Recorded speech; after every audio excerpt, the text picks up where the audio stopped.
Welcome to my channel खूनी रात। आज की इस वीडियो में हम देखेंगे एक सच्ची घटना पर आधारित कहानी श्रापित हवेली का अंतिम सत्य। करीब 50 साल पहले रामगढ़ नाम के एक गांव में ठाकुर गजेंद्र सिंह की एक आलीशान हवेली हुआ करती थी। कहते हैं कि ठाकुर ने अपनी दौलत और शक्ति को बढ़ाने के लिए किसी तांत्रिक के साथ मिलकर एक ऐसी पूजा की थी जिसमें घर के ही किसी सदस्य की बलि देनी थी। उस रात के बाद ठाकुर का पूरा परिवार रातों रात गायब हो गया और हवेली खंडहर में तब्दील हो गई। आज की बात है, 4 दोस्त आर्यन, विक्की, स्नेहा और रिया ने यह तय किया कि वे इस शनिवार की रात उसी हवेली में बिताएंगे। वे लोग कैमरे और रिकॉर्डिंग के सामान के साथ वहां पहुंचे। रात के 11 बजे थे। हवेली के बाहर सन्नाटा ऐसा था कि सूखे पत्तों के गिरने की आवाज भी धमाके जैसी लग रही थी। जैसे ही वे अंदर घुसे, वहां की हवा अचानक ठंडी हो गई। स्नेहा को महसूस हुआ कि कोई उसके बालों को पीछे से धीरे से सहला रहा है। जब उसने मुड़कर देखा तो वहां सिर्फ धूल और मकड़ी के जाले थे। विक्की ने मजाक उड़ाते हुए कहा, डर मत स्नेहा, ये सिर्फ तेरा वहम है। वे हवेली के मुख्य हॉल में बैठ गए और एक छोटा सा कैंप फायर जलाया।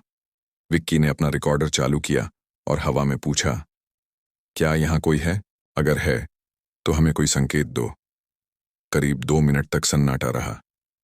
फिर अचानक पूरे हॉल में एक साथ दर्जनों मोमबत्तियां जल उठीं, जो वहां पहले से मौजूद भी नहीं थीं। मोमबत्तियों की रोशनी पीली नहीं, बल्कि हल्की नीली थी। दीवारों के पीछे से आती आवाजें सबकी सिट्टी पिट्टी गुम हो गईं। रिया ने रोते हुए कहा, हमें यहां से अभी निकलना चाहिए। लेकिन जब वे मुख्य दरवाजे की ओर भागे तो उन्होंने देखा कि दरवाजा वहां था ही नहीं। वहां अब सिर्फ एक ठोस दीवार थी। वे चारों तरफ दीवारों को पीटने लगे, लेकिन हर तरफ से बंद हो चुके थे। तभी हवेली की ऊपरी मंजिल से किसी के भारी कदमों की आवाज आई। धप धप धप। ऐसा लग रहा था जैसे कोई भारी चीज जमीन पर घसीटी जा रही हो। आर्यन ने हिम्मत जुटाई और अपनी टॉर्च ऊपर की सीढ़ियों पर मारी। टॉर्च की रोशनी में उन्होंने देखा कि सीढ़ियों से खून की एक पतली धारा नीचे बहकर आ रही थी। उस खून के बीच में एक छोटा सा बच्चा बैठा था, जिसकी पीठ उनकी तरफ थी। वह बच्चा कुछ गुनगुना रहा था। विक्की उसके पास गया और उसके कंधे पर हाथ रखा। बेटा, तुम कौन हो? जैसे ही विक्की ने उसे छुआ, बच्चा धीरे धीरे मुड़ा। विक्की की चीख निकल गई। उस बच्चे का चेहरा पूरी तरह से सिला हुआ था।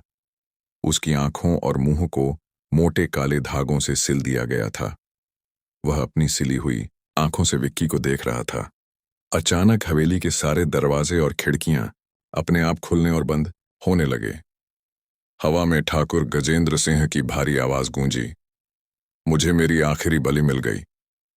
स्नेहा और रिया एक कमरे में छिप गईं, लेकिन वहां उन्होंने देखा कि दीवार पर लगी पुरानी तस्वीरों में उनके अपने चेहरे नजर आ रहे थे। उन तस्वीरों में स्नेहा और रिया के गले पर गहरे जख्म थे। वे समझ गईं कि यह हवेली समय के चक्र में फंसी हुई है और जो भी यहां आता है वह उस पुरानी बलि का हिस्सा बन जाता है। आर्यन और विक्की को खींचकर कोई अदृश्य ताकत तहखाने की ओर ले जाने लगी।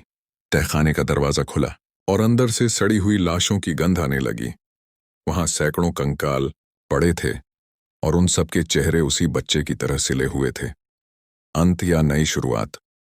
सुबह जब गांव के लोग हवेली के पास से गुजरे तो उन्होंने देखा कि हवेली का दरवाजा खुला हुआ था। चारों दोस्तों की कार बाहर खड़ी थी, लेकिन अंदर कोई नहीं था। पुलिस ने पूरी हवेली की तलाशी ली, पर किसी का सुराग नहीं मिला। लेकिन एक अजीब बात हुई।